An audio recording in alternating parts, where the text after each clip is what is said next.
They say a smile is worth 1,000 words, and a fresh set of pearly whites will set you back around $1,000 at the dentist. There's plenty of cheaper at-home products too, like whitening toothpaste, strips and gel kits. So let's start by taking a look at good old-fashioned toothpaste, the cheapest of the bunch. They're going to micro-abrade the teeth. So they're not going to whiten the teeth, they're just going to polish and clean the teeth. Either they're a stick-on product where you stick it onto your teeth, a little band, or they're a paint-on system. And I tend to crack the joke in the office that you end up whitening your stomach, not your teeth, because you eat it all. The whitening products are mostly bleaching agents that contain peroxide. The thing that changes between products is the concentration. Now, it's often thought that the cheaper the product, the lower the concentration, but this isn't always the case. Some work better than others, and dentists claim that you get what you pay for. Dentists are using a concentration of about 30 to 35% to get a white result, and that's an ideal number to use. There's people in the marketplace that aren't dentists, that aren't trained, that are using between 5 and 30% to whiten teeth, and that's really a dangerous issue. The reason for the danger is that you're talking about putting serious chemicals in your mouth, which, if used carelessly, could cause harm. There's probably 3 ways, Casey, that a dentist can whiten your teeth up. The first way is to make some trays. You put a little bit of goo in, well, specifically put some hydrogen peroxide in there normally, or carbon peroxide, put in your mouth, and wear that for half an hour or overnight, depending on the brand and the material.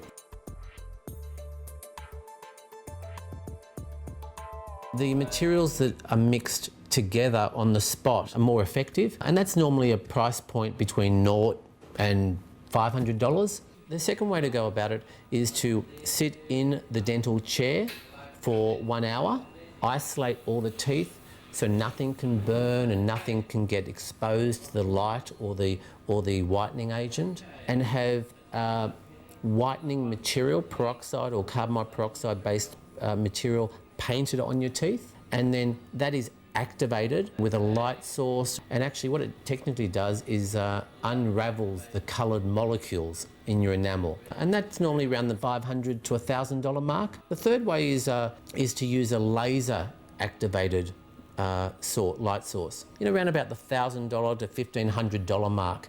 So how often can you have it done? Well, normally we see people that come and have it done once, Casey.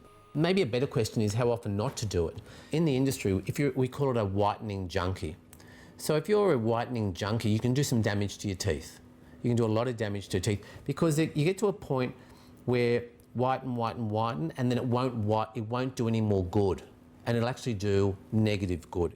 I mentioned earlier that a high concentration of peroxide can damage the mouth tissue, but a more serious concern is whether the bleaching agents in teeth whitening products can cause cancer. I asked a world expert in carcinogenesis. Hydrogen peroxide is an extremely reactive material. It's what is termed an oxidising agent.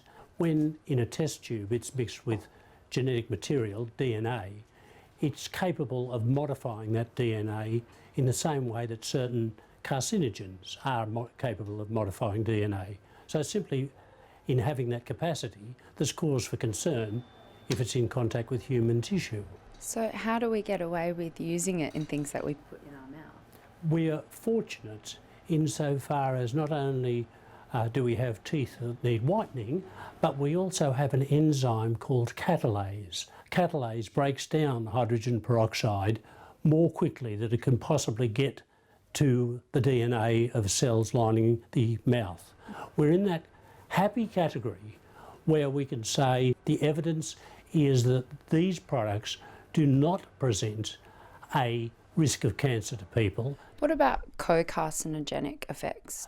That term relates to the scenario of 2 agents, each of which can cause cancer, acting together. And the classic example is close to home in the sense that we're talking about oral cancer. The worst possible scenario for oral cancer is people who both smoke and drink alcoholic beverages. And it's known that risk of oral cancer increases multiplicatively by comparison with either the impact of tobacco smoking or the impact of alcoholic beverages. Now, if tooth whitening agents were to have an effect, one might expect they might piggyback on the effects of either alcohol or tobacco or both.